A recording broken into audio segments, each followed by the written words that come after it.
Hi everyone, welcome back. If you're new here, my name is Lauren, and today I am going to be talking about all of the books that I read in the month of May.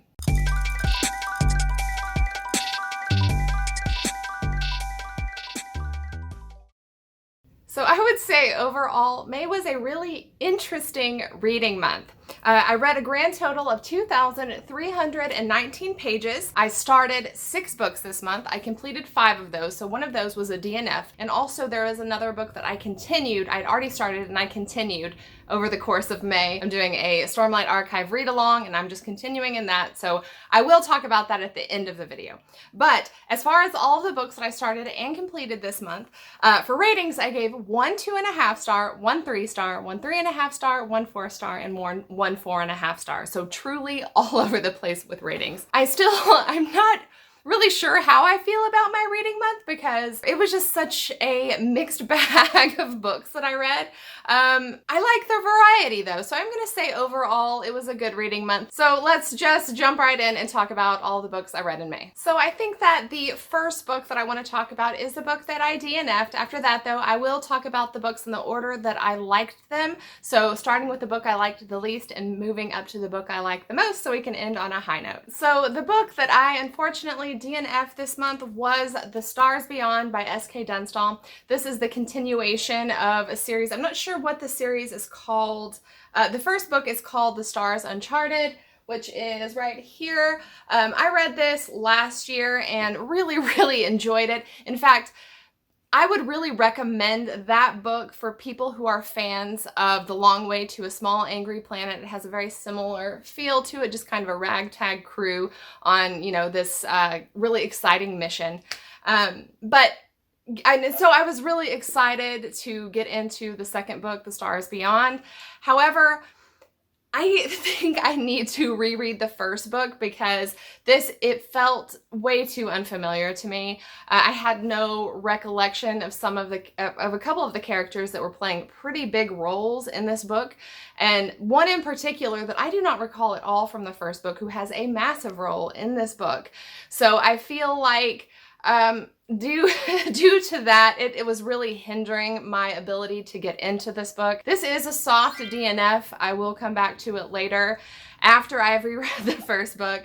So it just kind of, it is what it is. It was what it was. So DNF for The Stars Beyond. So the first book that I completed that is also unfortunately at the very bottom of my list as far as enjoyment goes was Rabbits by Terry Miles. This is pretty disappointing for me since I pulled this out of my golden star jar, my books that I'm the most excited about. So it makes me kind of sad that this is at the bottom of the list, but really I think that this it just wasn't for me. This is a techno thriller and it is based on a podcast actually of the same name, Rabbits Podcast. And I guess the creator of the podcast decided to write a book. This is set in a world where there is this secret game that people all over the world are playing, and the game is not described terribly well other than the fact that you're basically trying to find connections and patterns and this kind of connectivity in the world around you. So it's about this character who has heard about this game, Rabbits, a few years prior to the opening of the story and has gotten really interested in it because he just has this knack for sort of pattern recognition and like these kind of coincidences or whatever.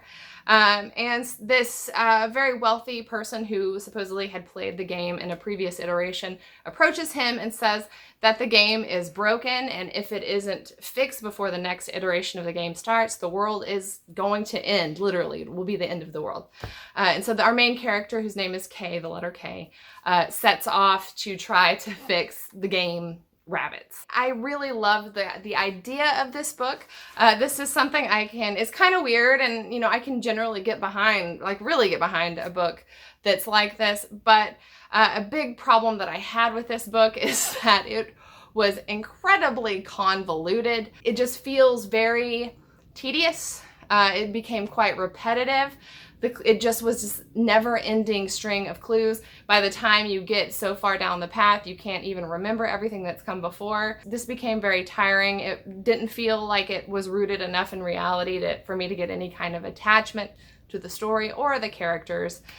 So unfortunately, I ended up giving this 2.5 stars. I liked it pretty well up until about halfway through, and then because it was so repetitive, my enjoyment just kind of slowly went downhill. This book really just wasn't for me. I think if you're really into like conspiracy theories and coincidences and the Mandela effect and that kind of stuff, you may really get into this book, but it just kind of went off the rails for me, and yeah. All right, next up we have Autonomous by Anna Lee Newitt. This is a sci-fi, and I would say this is probably like more on the cyberpunk side of sci-fi.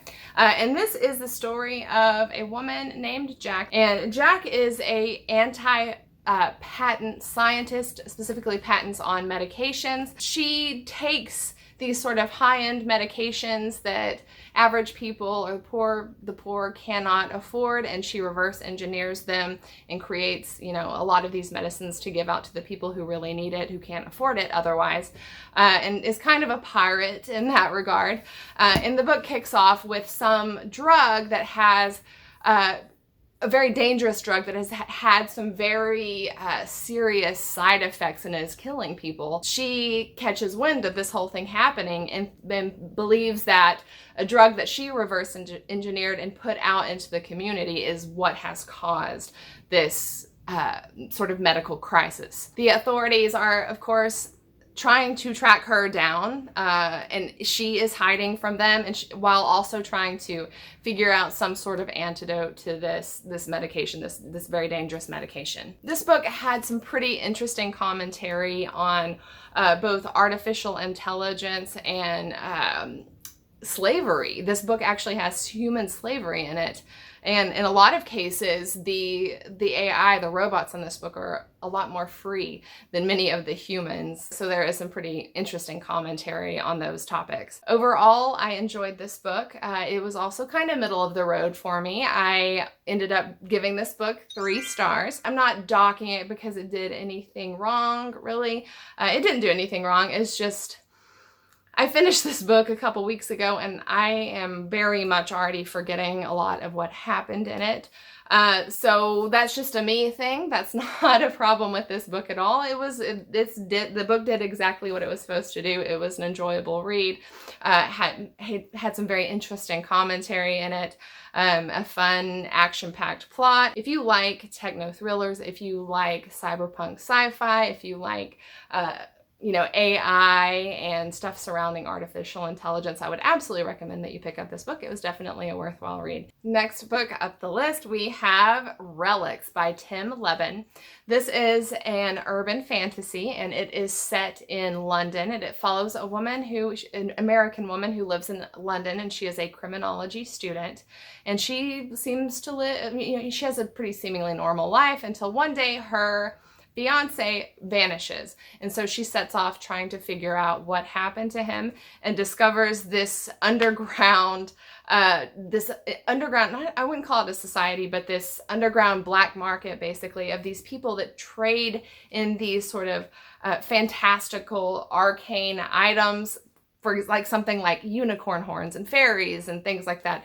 The remains of these magical creatures that are traded on this underground black market. As far as the plot goes, I think that is all I'm going to say about it. I think the fun in this book was just kind of seeing as this main character, as she is, you know, discovering things and the plot is unfolding and she's, you know, making all these realizations, kind of making them with her. That's where the fun in reading this book was for me. So I don't want to give any more away than that. I really enjoyed this book. I ended up giving it 3.5 stars. For me, that's still a great rating. And I feel like this is a book that I will probably read again. I could see this being kind of a guilty pleasure book for me. This is not like a life-changing book for me. This isn't one of the greats. Like, for me, 4 and above, that's a really good rating. That's, you know, a book really has to start meaning something to me, like being pretty significant to me. And this book just wasn't that. But yeah, it was a lot of fun. And if you are someone who really enjoys urban fantasy and horror, if you want to kind of dip your toe in horror a little bit, there's some like kind of like freakish moments and kind of gross moments, but this is not a scary book. So I would say this would be a good entry point for someone who already really enjoys urban fantasy and just wants to kind of check out a little bit of fantasy horror. All right, next up we have Escaping Exodus by Nikki Drayden.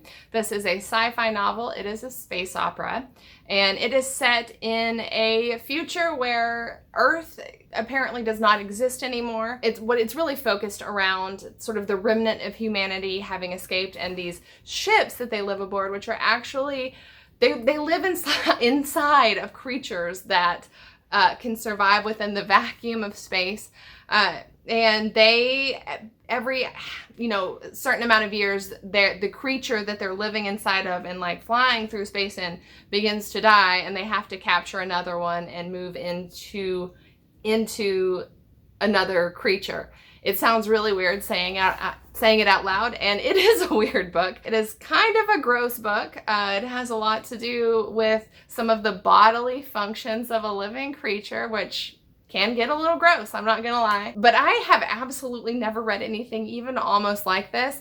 It had the strangeness made it very compelling for me to read. I ended up giving Escaping Exodus 4 stars. It kind of plagued my thoughts. Like, I just really couldn't get it out of my mind. And that, to me, that is very significant. Not many books make me feel that way. The fact that this kind of stuck with me the way that it did, and that it was as unusual, so unique, kind of weird, it made it, I don't know, it was a really special experience for me to read. This, by the way, is also the first in a series, which I don't know how long it is or is going to be. I do know that there is a second book already published. I don't know if I'll continue in the series. My reading experience with this was really good, and I don't know, I'm just not the kind of person that has to continue in series. Like, I can read the first book or couple of books or whatever and put them down and not feel bad about that at all. But I don't know, I did really like this, so I am a little bit curious to see where this story is going, but we'll see.